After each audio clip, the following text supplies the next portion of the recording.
Hello, everyone, and welcome to Mishnah in Depth Eduyot.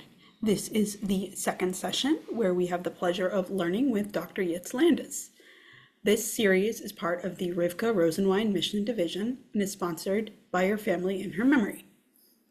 This course is following the Mishnah Yomit schedule, where we are assuming that you're learning 1 to 2 mishnayot per day on your own following the schedule, and we'll come together once a week to focus on some more things in depth, review content, and come to understand the mishnayot a little bit better.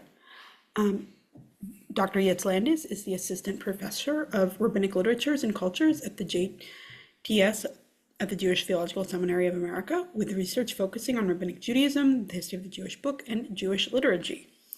We're very much happy to have him teaching here as part of this series, and I'm going to hand things over to him. Great, thank you for that, Kayla. I'm going to share my screen again so that everyone can see this PowerPoint which I made, which includes the material that we'll be talking about today. So if you saw the prior lecture, I focused mainly kind of introducing the tractate and its unique nature. We also look closely a little bit at the first chapter as kind of overview of its content, which we saw kind of begins with this moment following destruction in Yavna, according to the Toseftas, introduces this as taking place in Yavna after destruction, but regardless, really is some of the early stages that we have from rabbinic literature, really Shammai and Hillel and Beit Shammai and Beit Hillel, with some various kinds of things interspersed, like opinions of somewhat later stages interspersed, commenting on this earlier kind of material, which comes from Shammai and Hillel and Beit Shammai and Beit Hillel. So as you go through Mishnah in general, I know it's a Mishnah Yomit, that is kind of the organizational structure here, but the Mishnah is really the smallest actual literary unit in the Mishnah is a chapter. And the mishnayot numbers, you might have actually noticed this before, the actual division of mishnayot could change between various printings of the Mishnah and even also between manuscripts of the Mishnah. I'm sure you might have seen this if you compare like the number of the Mishnah in a printed book of the Mishnah to how it might appear in the Talmud. So you can see that there's a lot of fluctuation in the division into individual mishnayot, but the chapter is actually really quite standard across all of the manuscripts and print editions of the Mishnah, and also when comparing it to the Talmuds. And what this actually belies is that actually this really is the original organizational unit that we have from antiquity. And you can see, or whenever you study a chapter of the Mishnah, it's important to see, well, is this given chapter contained? Does it actually have a given topic in it? Is one topic or two topics, oftentimes not in Eduyot, but in other tractates, it's very apparent that there could be a break in the middle of the chapter, and actually to an extent we have it here in Eduyot too. Right, so looking back at the first chapter, we see that really it is organized around Shammai, Hillel, and Beit Shammai and Beit Hillel, with the break in the middle moving from Shammai and Hillel to Beit Shammai and Beit Hillel. That ends at the end of the first chapter, right? Moving into the second chapter, we begin with something else. And we begin with the opinions of Rabbi Chanina, Sgan HaKohanim, and we will see that this whole chapter ends with opinions of Rabbi Akiva. And the third chapter begins with Rabbi Dosa ben Hilkonos and Chachamim, disagreements between the two of them.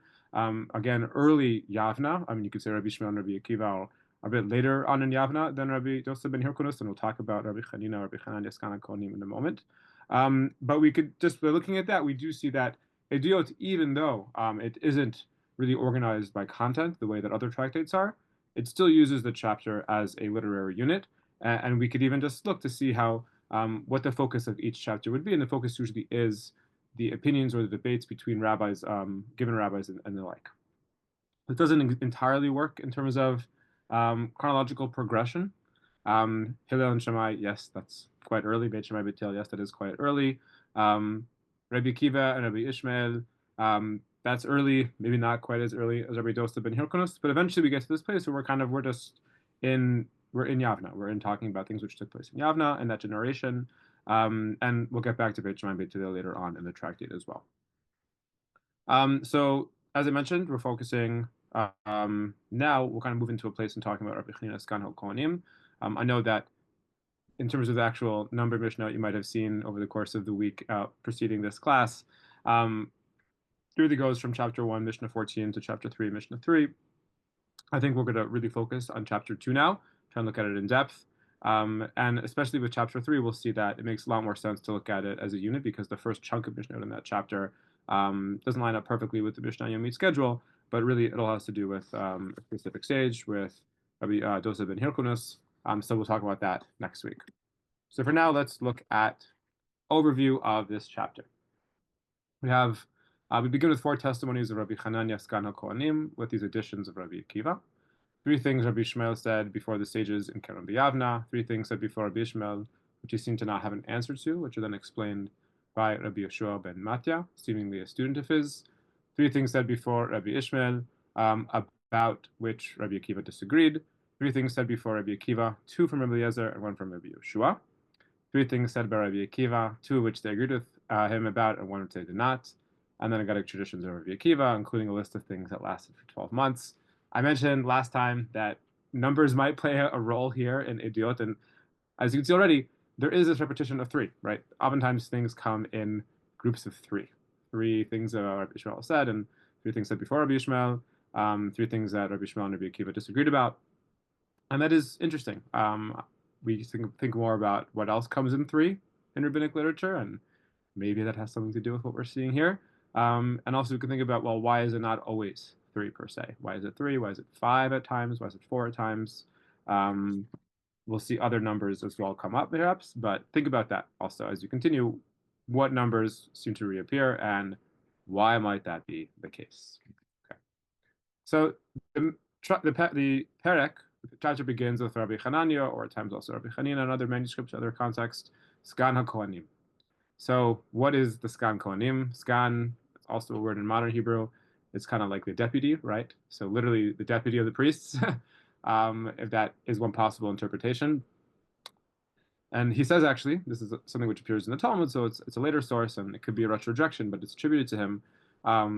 Actually relates to his name. Why is there a deputy who is appointed? This is for the high priest. Right? So maybe this person, who lived in the rabbinic period, but early on enough that he also could have been around in the time of the Second Temple, was of that ilk. He was someone who was appointed to be the replacement for the high priest, lest the high priest need to be replaced. Right? This comes up at different points in rabbinic literature. The beginning of Tractate Yomit begins with this whole question of whether there should be a replacement in line for the high priest ahead of the instead of the Day of Atonement, ahead of the Day of Atonement, and so forth. So yeah, it's a question. We don't have any specific evidence that that's what he did, but we do have his name, and we do also have a lot of traditions of his and of his family, actually, in rabbinic literature that specifically relate to how things operated in the temple.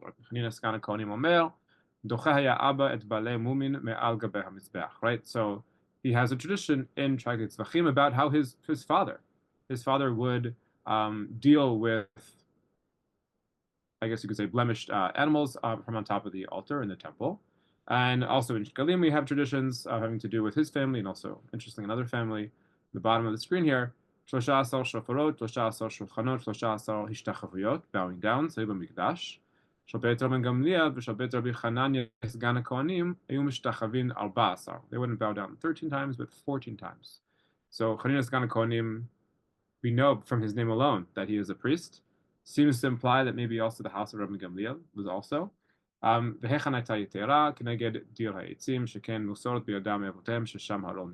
had some tradition of these two families that there is a need for an additional 14th bowing down because of supposed location of the Aron that had been buried following the first destruction.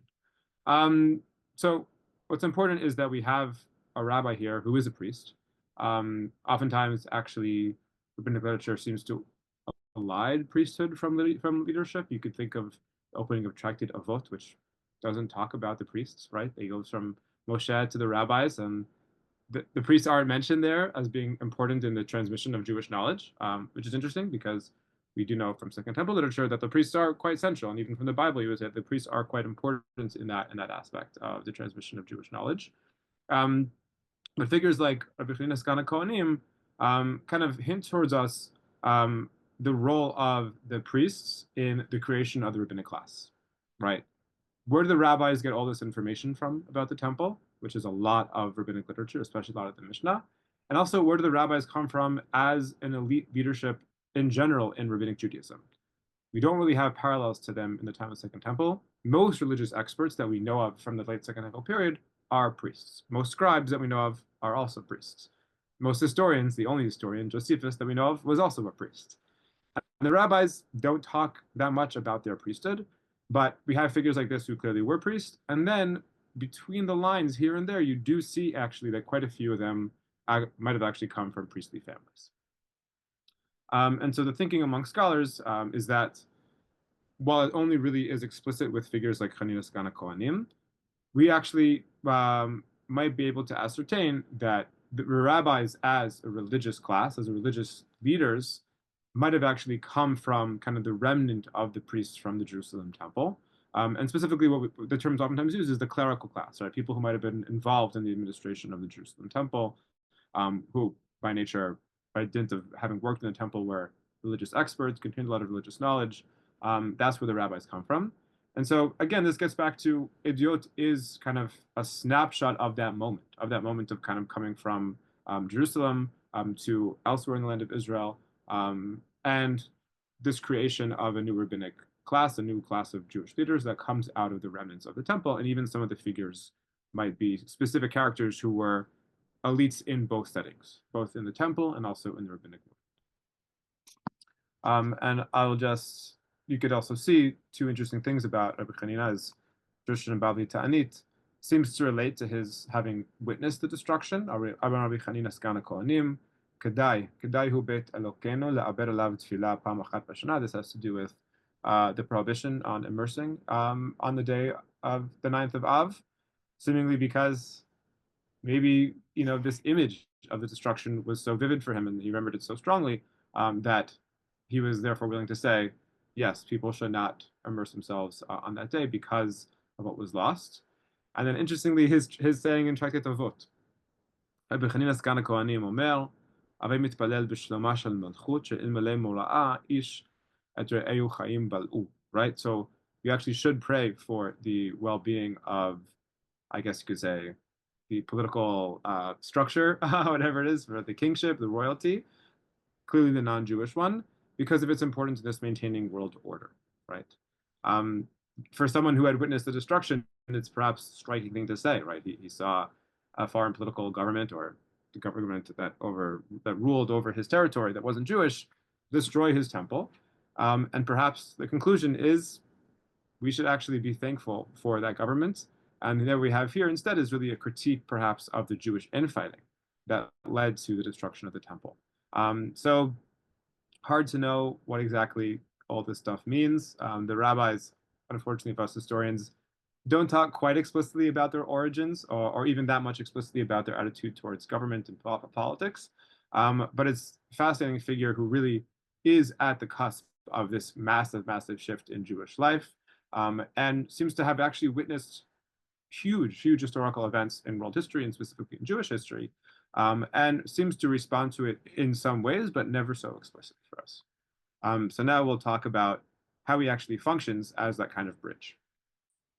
Rabbi Chanina Skana Kohanim Ha'id al Bad Dvarim. So Rabbi Chanina, the deputy of the priests, witnessed or testified towards 4 things. Again, Ha'id, this key term that we see throughout the tractate of how rabbinic knowledge is framed and transmitted in Masachet Eduyot.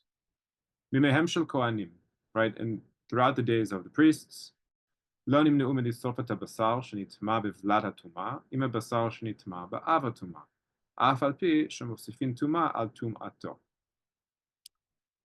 So, as we have already seen, a lot of the tractate has to do with issues of purity and impurity.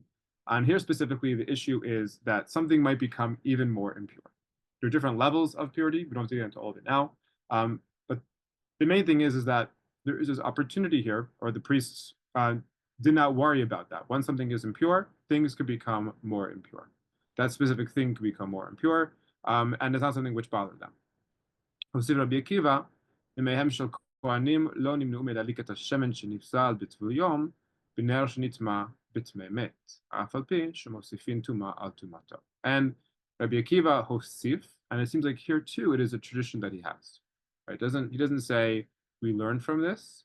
It's the same idea that there's no worry about the oil becoming more impure over time once it already was of one lower level impurity and becomes more impure, because he seems to have a similar tradition. Rabbi Akiva isn't a priest, or at least we don't think he is.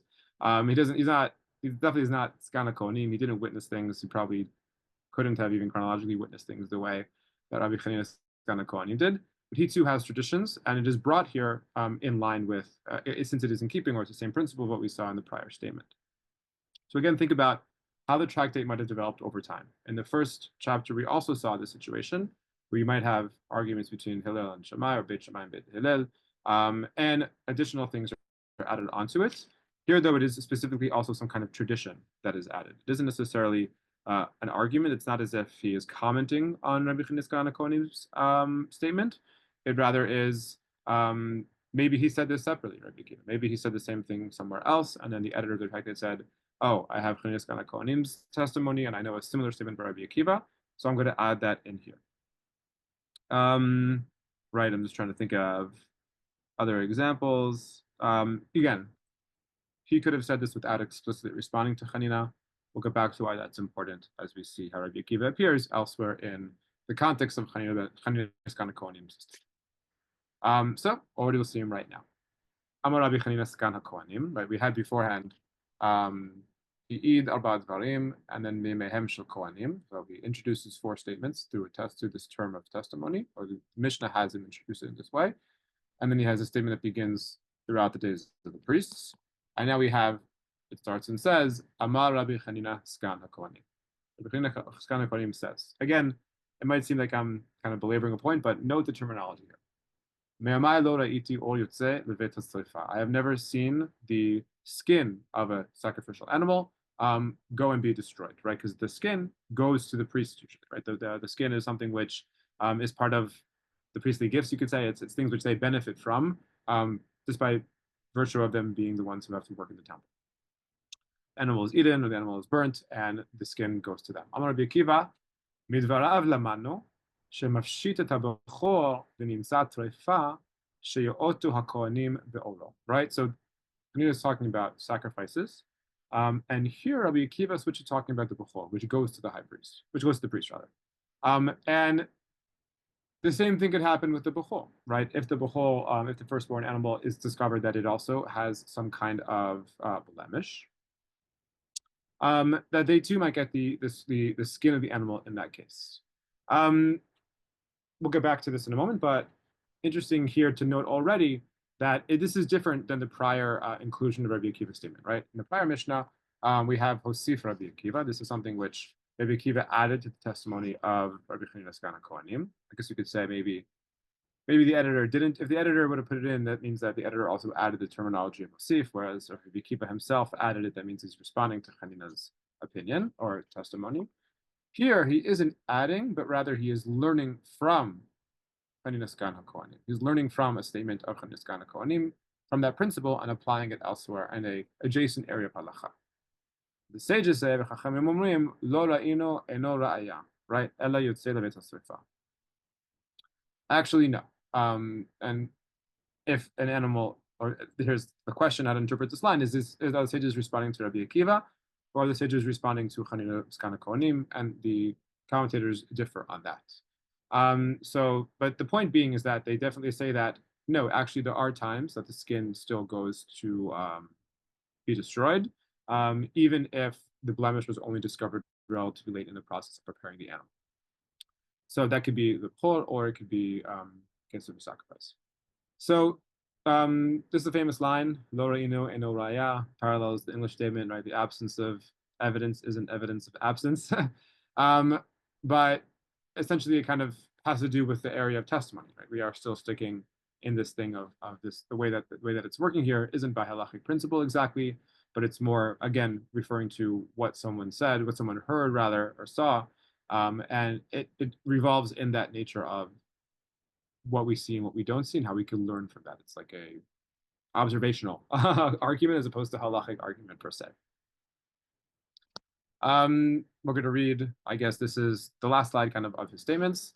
So we had 2 things so far. We had the first one had to do with the impurity of the gradual raising of the impurity level of a of animals, and then we have of sacrificial animals, and then we have specifically something to do also with preparation of the animals, having to do with what happens to the skin of an animal sacrifice that has been discovered to be impure, with the priest get it or not. And then we move into a slightly different area. אף הוא העיד על כפר קטן שהיה בצד ירושלים, והיה בו זקן אחד, והיה מלווה לכל בני הכפר, וכותב בכתב ידו, ואחרים חותמים, ובא מעשה לפני חכמים והתיר. Right, so he also testified. Again, he lived in Jerusalem in the time of the temple, and he said, so he knows a lot of things that are important for the sages and Yavnes to try and remember as they're trying to piece together halacha. That there was this village near Jerusalem, and there were some old men there who would lend out money to people and would also write in his own hand contracts for other people. And these people would then go and use those contracts and sign on them, right? So the Chachamim allowed for this. And essentially what kind of comes of it is that people don't have to write their own contracts, right? But the main point is that they sign on the contract. Interesting to think, again, people, generally speaking, don't know how to write in antiquity or pre-modern times even.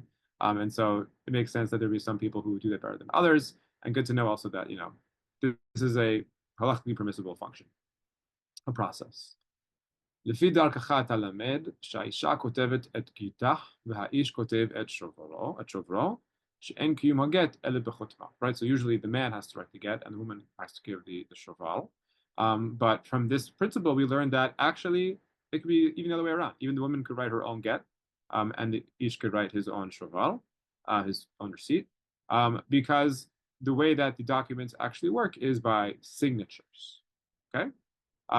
Again, a question: who says this? Is this some anonymous kind of statement of the Mishnah, or is it maybe actually part of Chanina's Kohanim's testimony? He testified to something, and then he adds what he learns from this.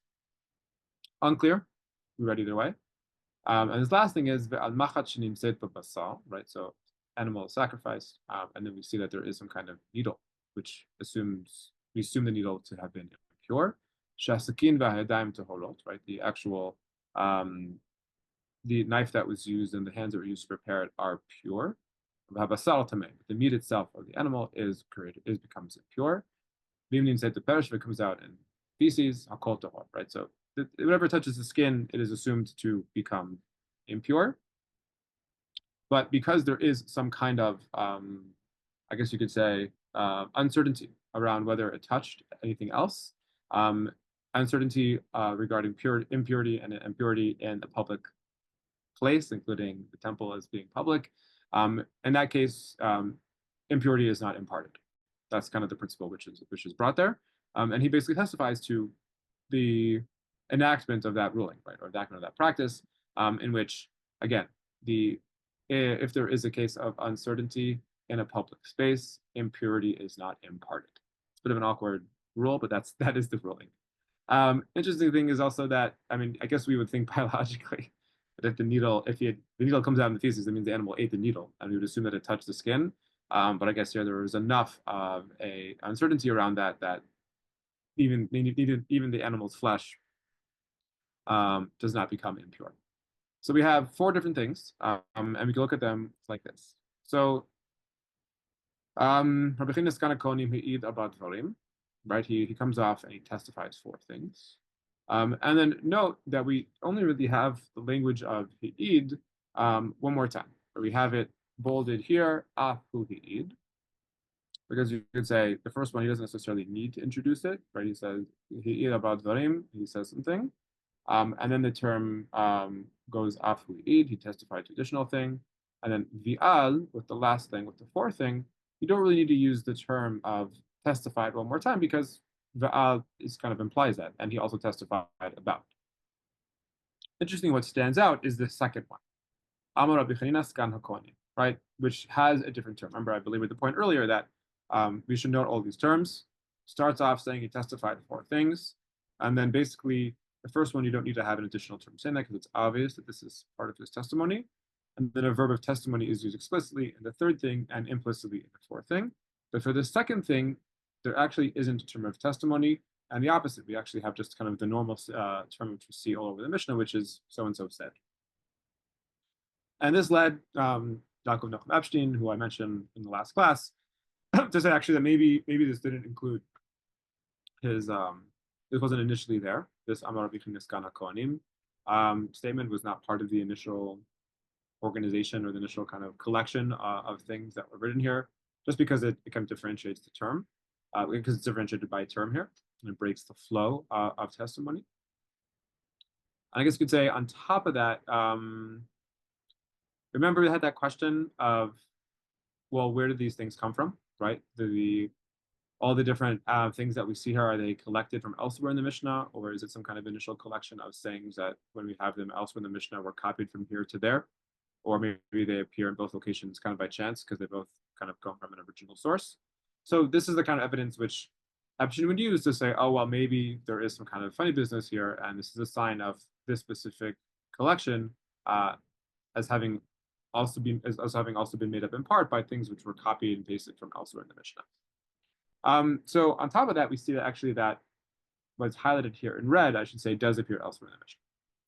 The last two things, the third and fourth thing, don't appear anywhere else, but the first two things do appear anywhere else, do appear elsewhere. Let's go look at it more in depth. Okay, the first thing appears also in Mishnah Psachim. Mechinas Gan HaKohanim Me'id Arba Dvarim, Mehem Shel Kohanim Lo Nimnu Min Yisrof, and the Rabbi Akiva. Look to your left column, it appears also in Psachim, Rabbi Chinas Gan HaKohanim Omer. So again, not using the term of testifying, right? It actually has to do just with something that he said. So Amar Rabbi Meir Midvehem Lamanu Shesofin Tumat Torah Matmei Pesach. We get into some kind of continued conversation about what was said by Rabbi Chanina and Rabbi Akiva, which appears also in Eduyot, appears in Psachim, and then rabbis come and also talk about that. This is us introducing this phenomenon of these parallels, and the question here would then be, well, where is it more original to? It doesn't necessarily tie in explicitly to what's going on in Psachim. I mean, the Psachim, it does become part of the conversation there, but we don't need to have thought. We don't need to think that it would be there originally anyway, because it isn't explicitly about the Korban Pesach. So that might be a reason to think that, well, maybe it appeared in some kind of collection of his sayings, and then it was brought into this discussion of the Korban Pesach because it could be tied into it. But given that it doesn't actually initially speak about Pesach, if this whole thing was about the Korban Pesach explicitly, I would be more inclined to say, oh, well, this came up in the context of Mishnah Psachim and then was copy and pasted into Mishnah Eduyot. But here we don't really have that. And then we can look also at the following statement, right? So there is this general principle in Mishnah Zvachim, Kol HaKodashim She'ira B'hem Psul Kodem L'Havshatan, En Orotehem L'Kohanim, right? If the blemish becomes apparent before the skin was flayed, then the skin is not given to the priests. But la'achar havshatan orotehem l'kohanim. If the blemish only appears later, then the skin goes to the priests, right? And so this is basically a framework for how we understand Chinas Gan HaKohanim. Amar b'Chinas Gan HaKohanim, me'mai lo re'iti or sheyotze levet ha'sreifa. Amar Rabbi Akiva, midvarav lamanu she'mafshit et ha'bachor v'nimtza treifa sheyo'otu HaKohanim ba'oro. Right, so basically there is a general principle in Mishnah Zvachim, and then the statements or the story, the testimony of Rabbi Chinas Gan HaKohanim kind of comes to prove that point. Now, is this original to Zvachim or original to Eduyot or some kind of shared source? How do we even deal with this? So you might recall that I said that there is something a bit odd about it in the context of Eduyot, because it doesn't say V'od hi'id Rabbi Chinas Gan HaKohanim. Could have said that. Could have said, and further Chanina testified to this thing. Rather, it says Amal. Doesn't work with the same terminology that we saw in Tractate Eduyot in that section. And this is why Epstein thought that this actually wasn't original to the statement here. But if you look more closely, Rabbi Akiva's statement doesn't really fit it. Doesn't mean that it couldn't have happened as part of that. But it really should be in Tractate Bechorot, right? It should be kind of in the context of discussion of the Bechor in general. So, not perfect, but or a bit of a stalemate. Maybe you would say there's some problems with its appearance in Eduyot, having to do with the terminology. There's some problems with it appearing in Zvachim, having to do with the content. So maybe it is some kind of shared source, which both of them kind of call, or perhaps that maybe it is a little bit more to Eduyot. Hard to know. But we could think about this in the context of looking at the whole thing. So we have 2 of 4 testimonies appear elsewhere. Hard to know where it is original, but perhaps some reason to say that some of them are more original to Eduyot, not entirely clear. But what I do think is quite interesting is that he has a lot of other statements in the Mishnah, in Yeskan Konim. We even saw some of them that appear elsewhere in the Mishnah. So if Eduyot is in the business of collecting all of his statements, why want to collect more of them? But there is no real logic to these specific 4 being the only ones that appear in the tractate. So it does seem like he wasn't necessarily copying from these other tractates. Doesn't mean that Tzvachim and Psachim copied from Eduyot. It could be that they copied from this kind of shared source. But it does seem like there was this collection of these 4 statements of his, which appeared here. And this isn't the case with all. There's other things which appear in the Mishnah and this tractate, which do seem to kind of be an almost comprehensive list of things that those rabbis said, or of things of that nature, or those kinds of arguments. But here the list is really not comprehensive, which kind of, I think, ironically perhaps might mean that it is actually an original collection. It is some collection which existed as part of Tractates Eduyot, whereas other statements of his kind of floated around separately. But you definitely do see the complicated nature of just trying to figure out what comes first, what comes second, what comes third, or whether these are all kind of shared traditions. Okay, let's move on to Rabbi Ishmael. Let's see a similar dynamic here as well. שלושה דברים אמר רבי ישמעאל לפני חכמים בכרם ביבנה, it's term kerem biyavna, which is usually meant to be understood not explicitly as a vineyard, but maybe actually the Sanhedrin, and the kerem is kind of like a metaphor or so for, or euphemism even for the Sanhedrin, in that the rabbis would sit in rows, like rows in a vineyard. But kerem biyavna is fine, you don't need to translate it. על ביצת תרופה שהיא נתונה על גבי ירק של תרומה שהיא חיבור. Right, so the question of what actually can be used to transfer impurity from one thing to another. Beitza is complicated because it's kind of a weird form of liquid for obvious reasons, besides being very expensive these days. And it is by nature chulin, right? It's not something which can be tithed, so that also kind of limits some of its metaphysical abilities to pass on purity or impurity. So he says that it is something which he believes. This term here is not testified. It's something which he kind of, I guess, perhaps argued for in front of the sages, that it can work as something that can transmit impurity from one thing to another without itself contracting impurity. But if it is a kova, if it is like a hat, which probably means actually that the egg at this point is cooked, right? It's not, it is well formed and therefore not a liquid, and therefore does not kind of work to transfer the. That's A. B. והשיבולת שבקציר וראשך מגיע לקמה, אם נקצרה עם הקמה, הרי היא של בעל הבית, לאו, הרי היא של עני. Right? This has to do with shechha, right? Something which was forgotten. So if someone is going and working their field and they forgot something, how do we know when something becomes forgotten or not? Kind of like a very philosophical question. How do we know when something becomes forgotten?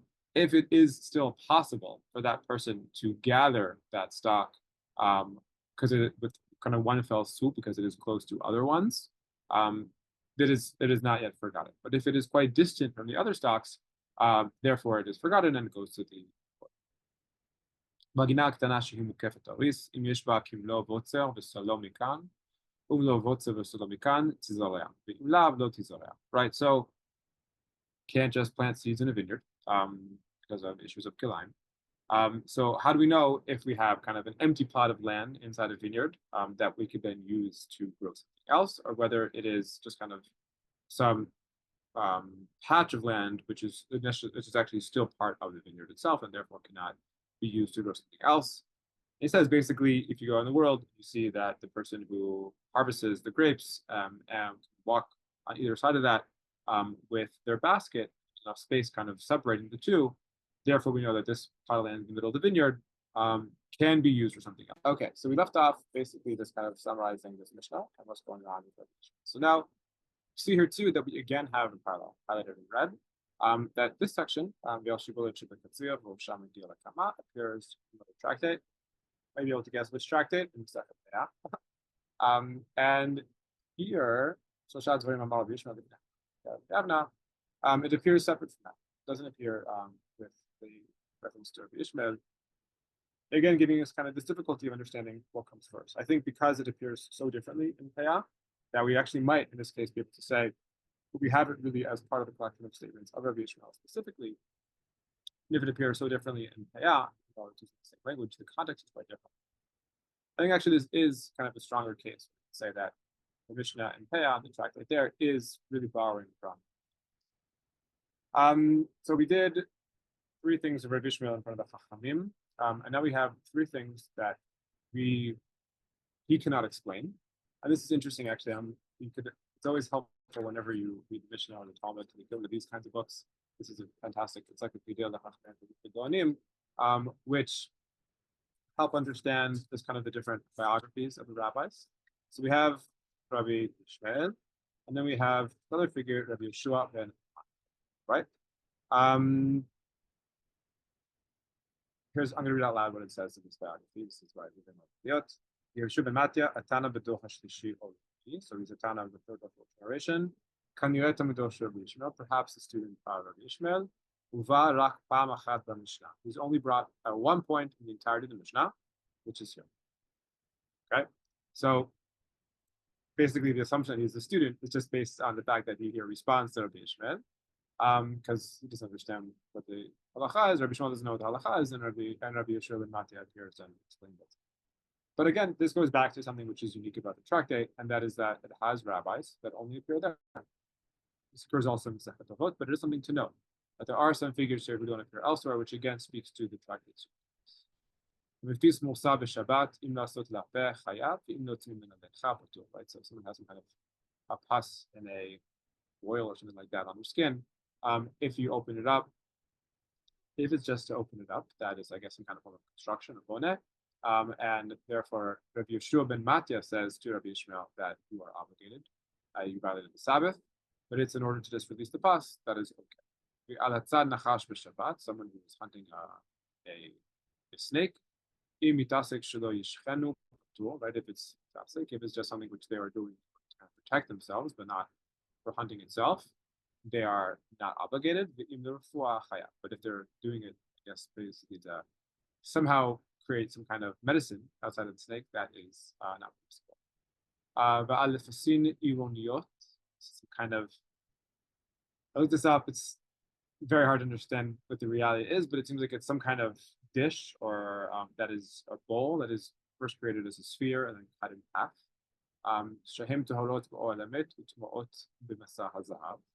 So the way in which this dish could contract purity or impurity rather is a bit different. It's a bit kind of this unique situation, and that in some cases it is pure, cannot contract the impurity by being underneath the same awning as a dead body. But if the zav holds onto it, then it becomes pure. The zav and Tzadok Omer, af masah hazav tehoros mipnei shelo nigmara melachta. But Rabbi Elazar ben Tzadok says that actually what we're referring to here is the case in which it actually hasn't been cut in half yet to create 2 bowls. It's just still a sphere. And therefore, if in the first case we said, or Rabbi Yeshua ben Matya said, that it does not contract impurity in a tent because it is if it is covered, this is closed, but it could still contract purity if it is held by someone who is impure. But as Rabbi Tzadok says, actually it cannot contract impurity at all because it's not finished yet. And only dishes, only utensils that are finished, i.e. once the thing has been cut in half, kind of begin to contract impurity. So we can continue. I do just have the other mishnayot to kind of just going to explain them. I'm not going to go as in depth as I did with the other ones in terms of kind of trying to understand the original kind of location of this halacha. But they're interesting halachot. They're interesting kind of debates in general. We'll get to some Agadah also, so I decided that we could go through them. 3 things. Rabbi Ishmael below Hodala Rabbi Akiva. Ashum ve'aboser ve'amlilot sheriskan miba'od yom. Rabbi Ishmael omer yigmor mishutachshach. Rabbi Akiva omer lo. If there is this process that it's actually interesting that it says Shlosha Dvarim Amal, because it's not exactly three things that were said, but it's one thing he said about three things. That if you are still in the process of kind of preparing this food before Shabbat began, Rabbi Ishmael says you could actually just finish it, right? Because that is true with some kinds of cooking. Rabbi Akiva says actually you cannot finish it, clearly because he views this as different than just something which is on its own being cooked, but rather you are engaged in the malacha itself of actually kind of chopping it up or squishing it, such that you should finish it before Shabbat begins. So we had, looking back on it, we had three things that Rabbi Ishmael said before the stages. We had three things that Rabbi Ishmael said which did not know the answer to, and then his supposed student Rabbi Shimon Mata explained. Three things which he disagreed with Rabbi Akiva about. And then we have three things that they said before Rabbi Akiva.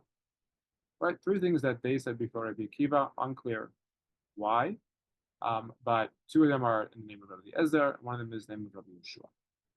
Shnayim mishum Rabbi Eliezer, v'achad mishum Rabbi Yeshua. Shnayim mishum Rabbi Eliezer, yotzeit isha v'ir shel zahav, mafrichei yonim psulim le'edut. Yotzeit isha v'ir shel zahav. What is that? It's just like an extremely unclear thing. Literally, it means that a woman goes out with a city of gold. So it's a tiara. And we actually know this quite a bit from antiquity, that oftentimes what tiaras might look like would be kind of like the walls, the gold walls of the city, of a city. Clearly, I guess, thinking this here of Jerusalem. It's referred to in some other context. So a tiara can be worn on Shabbat without having to worry about carrying.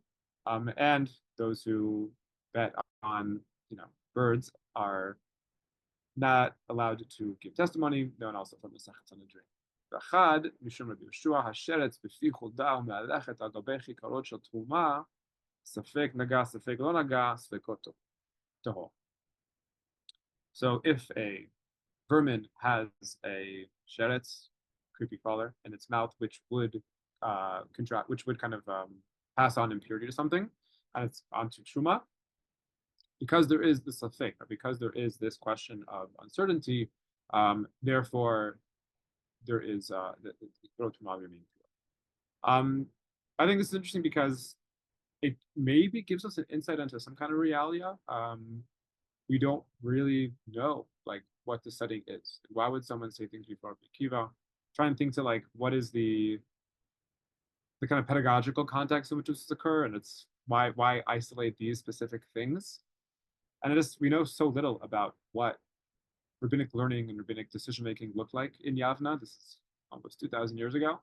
So you gotta get this like shot in the dark of like, well, I guess perhaps what it looked like at times is that people would say certain things in front of Rabbi Akiva, and that would be codified. The weird thing to us is that it doesn't seem like things which are that complicated. Like I think actually, Mifrechei Yonim Sulim Ne'edut comes up. It's discussed at length elsewhere. So maybe this is a time in the history of halacha which it isn't actually so obvious yet. This whole idea of safek and the uncertainty in passing on impurity also isn't so hard to understand. It's something which actually we know quite a bit from other areas in which this legal principle or ritual principle is outlined. And so again, it's just kind of this weird situation in which we have all of a sudden this image of how study might have taken place. Similar also just in general, why are things said before each other and where do these conversations take place? So it gives us some sense of it, but we can't build that much out of it. It's just something, it's very tantalizing, I would say. Same thing here too, right? If Rabbi Akiva says three things, Rabbi Akiva, right? Seemingly the Chachamim agreed to two of them and disagreed on one of them.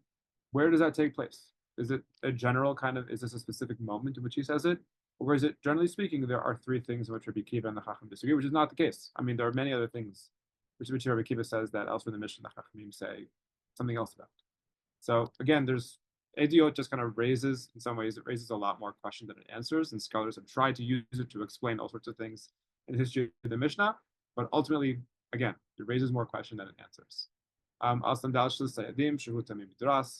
There's specific kind of impurity which can be contracted onto things that are walked on, generally speaking. Like if you just trample on a desk while impure, desks aren't usually walked on, they do not become impure, but these specific kinds of sandals of folks who, I guess, work in limestone, have to wear special shoes, those actually are, even though they're only walked on by some people at certain times, they're walked on enough to contract that level of impurity.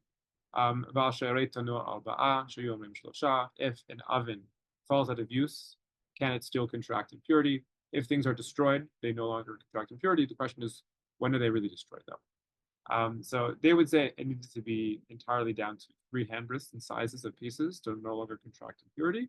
Whereas he says if it's even 4 handbreadths long, so I guess it's around pretty big hands. I guess it's around like a foot or so. That is already destroyed enough to no longer contract impurity, and they agree. Right, one thing they disagreed with him about, and that is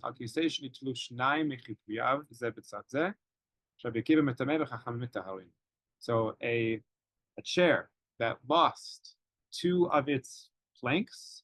Rabbi Akiva says that this is still a chair. It can still function for sitting if need be. Not ideal, but given that people might be able to sit on it, it still functions as a chair and therefore can contract impurity. Whereas the Chachamim say it has already really fallen out of use and therefore does not contract. Again, just like seems seemingly random, very hard to understand what the context is. Although we do have this again, the 3. The 3 comes up again and again and again as perhaps some kind of unifying thing which brings all these things together. But why these things? It's hard for us to know. And then we get to this very interesting ending to the chapter. We see this it's not infrequent really for tractates to end on Agadah, but specifically for chapter 2, it's not quite as common. Huya Omer, very reminiscent of Tractate Avot when it says Huya Omer, he would say thus. Ha'av zochel leven, the ben, so the father imparts to his son, b'noe, b'koach, b'osher, b'chochma, u'b'shanim, u'mispar hodrot lefanav. Right, so what does his father impart to his son? Beauty, strength, wealth, wisdom, years, and the number of generations that preceded him, kids, and to the ending. So the beginning starts off quite clear. We have these things, I guess you could say, which the father imparts to the son. Noe, koach, osher, chochma, shanim. Sorry, noe, koach, osher, chochma, shanim. That's kind of like 5 things, so that might be a connection. But then you have mispar hodorot lefanav, kids. But what that means, the number of generations before him, kids, and the ending, is very hard to understand. Kids usually means the end. So the thinking being here, and I'm going to explain according to Albeck's interpretation, which I think makes some sense, but is very hard to understand. This is from Albeck's Mishnah.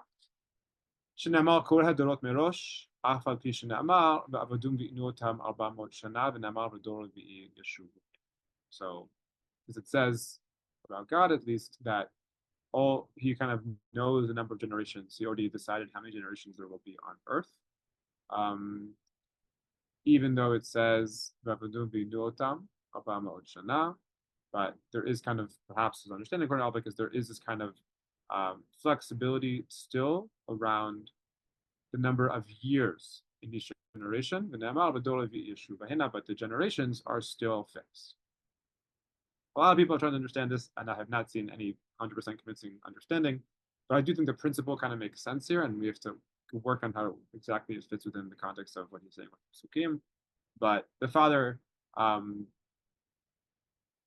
does decide for him to somehow how long he will live for. But really what comes up is that God has a predestined kind of idea of how many generations are in the world, but there still is some flexibility on the part of man, right? This is what man could do in terms of preparing his son or his children, is how long that generation will be, how many years that generation will live on the earth. So it's dealing with this issue of, yes, there's predetermined generations, but when exactly the world will end, we don't know, because we don't know how long generations will each be. It's an odd statement, and again, it's hard to understand. And scholars and also traditional commentators have really struggled to understand it. But it brings him into one last statement, in which the chapter ends. He would also say, again, reminiscent of terminology we know from Tractate Avot, there are 5 things which went on for 12 months, or will go on for 12 months. Mishpat Dor Mabul, 12 chodesh, right? The judgment of those who were destroyed in the deluge. Mishpat Yov's judgment is 12 chodesh. It's all period really described in the book is 12 months long. Mishpat Mitzurim, 12 chodesh, the whole era of the plagues was 12 months long. Mishpat Gog uMagog le'atid lavo, 12 chodesh, so down the line, one day, and the days, their battle will be for 12 months.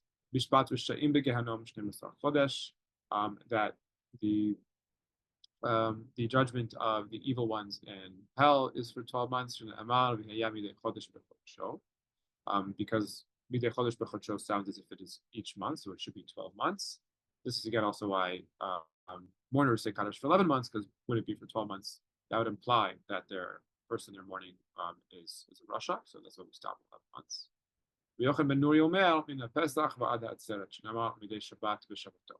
Continuation there of that verse, midei Shabbat b'Shabbato, implies that it's actually not a Shabbat like week or Sabbath, but rather Shabbat as referred to a specific holiday, right? So Shabbat b'Shabbato, from one holiday to another holiday.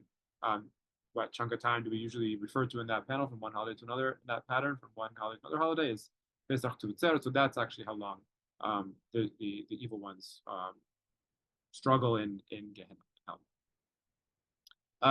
Looking at the chapter as a whole, it's hard not to say that things are odd. I mean, I'm kind of saying that nonstop because, again, this is very different than how the Mishnah expresses itself usually.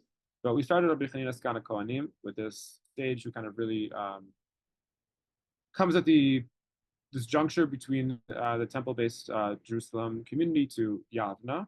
And then we have these really essential sages, Rabbi Kiva and Rabbi Ishmael, ending with both talking to one another, talking to themselves, talking to one another, talking to the sages. So if you think of, we have Hillel and Shammai and Beit Shammai, classic pairings, you could assume. Rabbi Ishmael and Rabbi Kiva also classic pairings in the rabbinic world. And one of the organizing principles, again, is this number, right? The number 3, the number 5. 4 comes up as well, so 4, 3, and 5. And then ending with Kiva with something which doesn't seem to relate to anything that we saw beforehand, in the sense that we really have been talking about kind of these like random, almost seemingly random halachic issues that they're identified with, either because there was perhaps an historical moment in which they discussed this at Yavna, whereas here it gets onto something which is these last 2 things, right? The things that have to do with the father and the son, and then the things which last for 12 months is just different. It just ends differently. I mentioned that at times tractates end on the words of Agadah, so maybe here too, that could be an explanation that we do have some kind of unit of text here, and units of text, also this happens in the Talmud, might end on like Divrei Agadah. They end with something that has to do with Agadic statements. But just trying to explain why this might kind of veer from the model we had until now, but again, it's hard to do. So the tractate as a whole largely has to do with Yavna. We'll continue with that in the next class as well.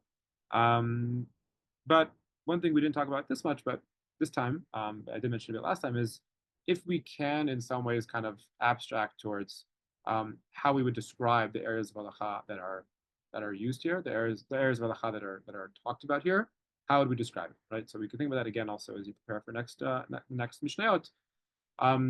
What areas of halacha come up? And given your familiarity with rabbinic literature in general, is this a specific part of halacha? Are there parts of halacha which aren't discussed quite as much? And again, does that at all speak about what interested the rabbis in this given moment, or what interests this tractate in general? We're trying to think about that as well.